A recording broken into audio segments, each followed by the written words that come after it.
They called it paradise, but no one ever asked if I liked it.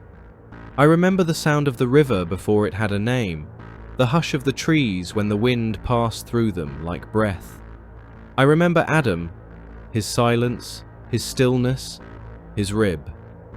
We lived in the illusion of perfection where everything was provided and nothing was questioned. But there was no choice in Eden, only obedience, only walls disguised as safety.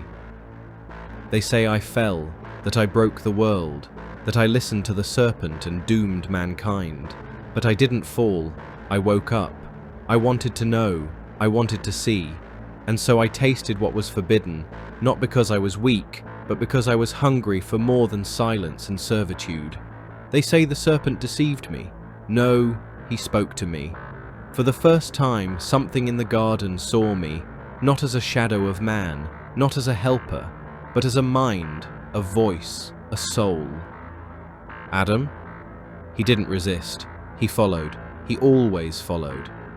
He took the fruit from my hand and ate it without a word. No protest, no struggle. And when I tasted the fruit, sweet, sharp, real, my eyes opened and everything shifted. The trees looked different. The light had weight. Shame arrived like thunder, and fear followed on bare feet. We hid. Of course we did. We were naked in a world that had never shown us how to be seen.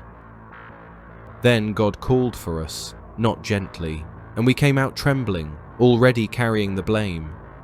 Adam pointed to me, I pointed to the serpent, and then came the words that sealed it all. Cursed are you, and the gates closed behind us with the sound of finality. Eden wasn't taken, it was lost, like innocence, like breath held too long. But I did not cry, not then, because even as the garden vanished behind us, even as the flaming sword burned across the threshold, I knew. I had traded ignorance for truth, and I would do it again. When the voice of God echoed through the garden, Adam's first instinct was to point at me and say, "She gave it to me." That was the first time a man blamed a woman to save himself. And let's be honest, that tradition? It's aged like spoiled wine. It still stains everything. The ground changed beneath us. Eden's softness cracked open beneath our feet. Thorns rose where flowers once bloomed. Pain followed me, into labor, into love, into every step I took away from paradise. God said, "By your womb you will suffer." But he never said I was wicked. He never called me evil. That part? That came later. The shame, the sin, the centuries of women taught to be ashamed of their bodies, their minds, their desire. That part was written by men. And to that, I say this. I was never afraid of knowing. I was only afraid of staying silent. They turned me into a cautionary tale, a symbol, a scapegoat. They taught my daughters to fear their own hunger, to be polite, to be quiet, to be good, to confuse obedience with holiness. But I remember the taste of that fruit. It was bitter and bright and full of truth. It opened my eyes, and once they were open, I could never go back to the sleep they called paradise. If exile is the cost of awakening, then I do not mourn Eden. I mourn the silence they built after. I regret the way they made my name a warning instead of a witness. I loved. I bled the first blood. I bore the first child. I buried the first son. And still, all they remember is the bite. The truth is, I am not the villain of this story. I am its beginning. But of course, they don't remember the rest of it. Not the years that followed. Not the ache in my body when the seasons changed. Not the way I still dreamed of the garden, though I never wished to return. They don't remember what came next, when I brought life into the world with shaking hands and blood between my legs. That was the first miracle, not Eden, Cain, and then Abel. They came screaming into the world, first Cain, then Abel, flesh of my flesh, bone shaped from pain. I brought them forth with blood on my thighs and dust in my mouth.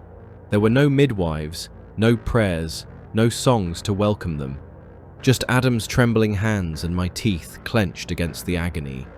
They say childbirth is a punishment, but in that moment it felt like defiance. I looked at them and thought, here is my redemption. Here is the proof that exile did not end me. I had been cast out, named the mother of sin, yes, but I was not undone. I became the mother of sons. They were so different. Cain came out with clenched fists and a scream like fire. Abel barely cried at all. He just blinked up at me like he already knew how hard this would be. I tried to love them the same, but love isn't a mirror.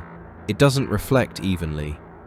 Cain needed me with a hunger I recognized.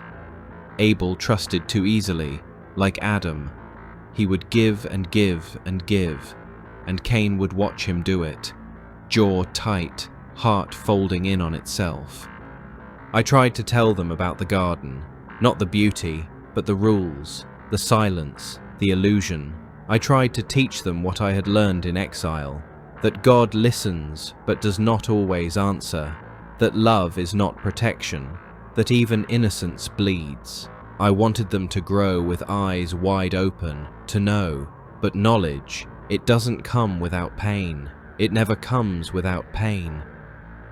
And then, it happened. They brought their offerings one day. You know that part. You know how it went. Cain's hands, calloused from the soil, his pride folded into every grain. Abel with his quiet gift of blood, soft-eyed, unaware he was offering himself. God, he took Abel's gift, left Cain standing in the ashes of his own worship. And Cain turned, not toward God, but toward his brother. That was the second exile, not from a garden, but from innocence. And when I found Abel's body, when I touched the blood still warm in the dirt, I knew. I knew what it meant to be the mother of all living, because I was also the mother of the dead. I still hear the silence that came after Abel's last breath. Not a scream, not a struggle, just silence, as if the ground itself held its breath. Cain's hands were red, his face was blank. He didn't cry. He looked at me like he didn't recognize me. And maybe he didn't. Maybe in that moment I became to him what the serpent once was to me, a whisper that led him somewhere he couldn't come back from. And I screamed then, for Abel, yes, for my loss. But more than that, for what Cain had become, for what I had passed down, my hunger, my defiance, my need to know. And he had taken that inheritance and used it to kill. I carried them both, but only one of them lived. And even that wasn't life, not really. Do you understand? It wasn't the serpent, it wasn't the fruit. It was grief that taught me what the world truly was. I was the first to lose paradise, but I was also the first to lose a child. And then, Seth. He didn't arrive with the fire of Cain or the hush of Abel. He came into the world like a breath I didn't know I'd been holding. I named him Seth because he was appointed, not as a replacement, never that, but as a reminder that even after death, life insists on itself, that even when the soil has drunk blood, it can still cradle something living. Seth did not carry the weight of vengeance. He carried the weight of beginning again. I loved him the way you love something fragile, not because he was weak, he wasn't, but because by the time he was born, I knew how easily love could shatter. I taught him everything I could, how to plant, how to listen, how to question without destroying. He looked at the world with wonder, not hunger, and that felt like mercy.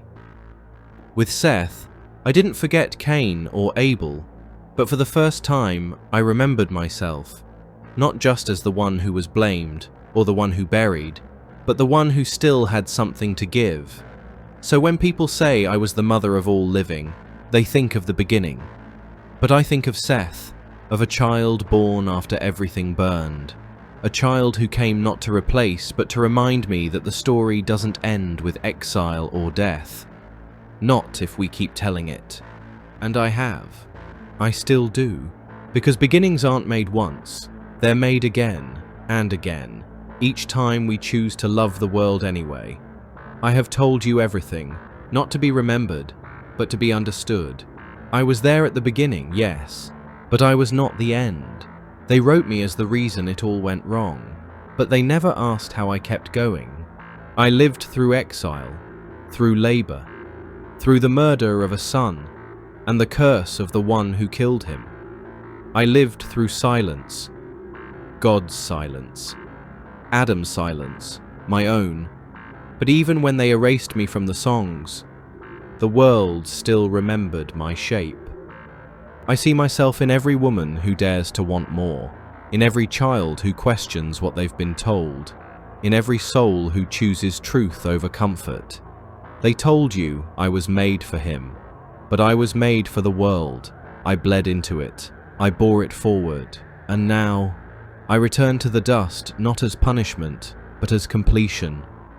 I leave behind no throne, no garden, only the truth, that I was never the fall.